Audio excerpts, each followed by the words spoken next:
It began with a sound that didn't belong on that peaceful street, a deep rumble that rolled like thunder across the afternoon.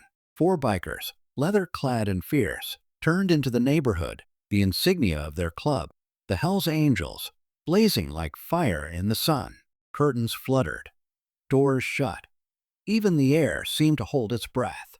Then, from the silence, came a voice so small, so fragile, it made the engines fade to whispers. "Sir, will you buy my bike?" The men looked over. On the sidewalk stood a little girl, no more than 6, her tangled hair blowing across a face too young to carry sorrow. Next to her stood a small pink bicycle with a basket, and in her tiny hands, a cardboard sign, "For sale." The biggest of the bikers, the one they called Wolf, though his real name was Ryder, shut off his engine and stepped forward. His shadow fell over the child as he knelt to her level. Her name, she said softly, was Mira, and her next words broke him. "Please, sir. Mommy hasn't eaten in 2 days."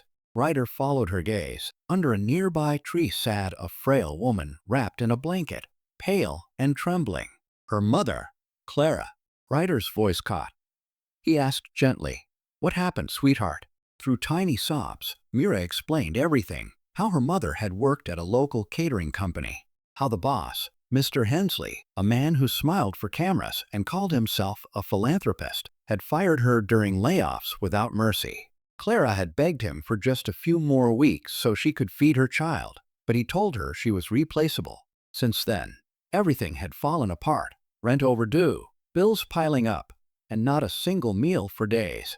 Out of desperation, Mira decided to sell her beloved pink bicycle, the only toy she had left. Ryder's jaw clenched. He'd seen heartbreak before, he'd lived through it, but something about this little girl's courage shattered the walls he'd built. His brothers, Tank, Mason, and Viper, saw that look in his eyes. They didn't need words. Ryder reached into his vest and pulled out a thick wad of cash. He placed it in Mira's trembling hands. "Keep your bike, little one," he said quietly.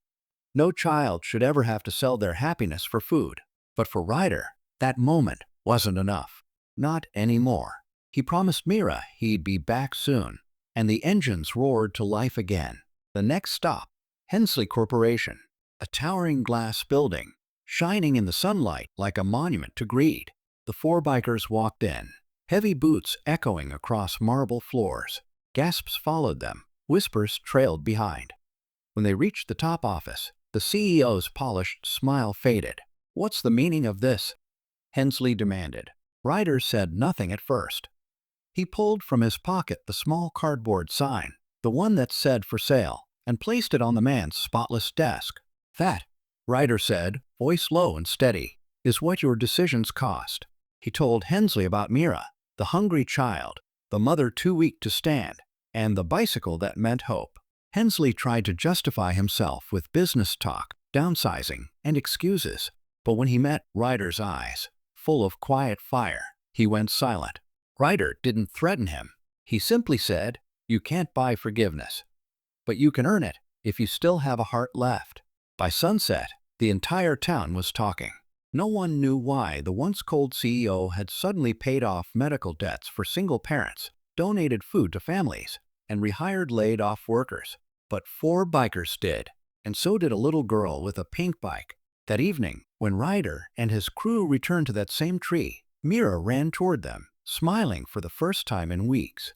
Her mother, Clara, stood beside her, weak, but standing tall again. Ryder handed her a small loaf of bread. "You don't owe us anything," he said softly. "Just promise you'll never stop fighting." They ate together that night. The bikers, the mother, and the little girl who sold her bike not for toys, but for love. As the sun dipped below the horizon, its golden light reflected off chrome, grass, and the folded cardboard sign resting in Mira's lap. For a moment, the world didn't feel so cruel anymore. And if this story touched your heart, if it reminded you that kindness still exists, please like, share, and subscribe to HOA Chronicles. Because sometimes it only takes one act of compassion to remind the world what humanity truly means.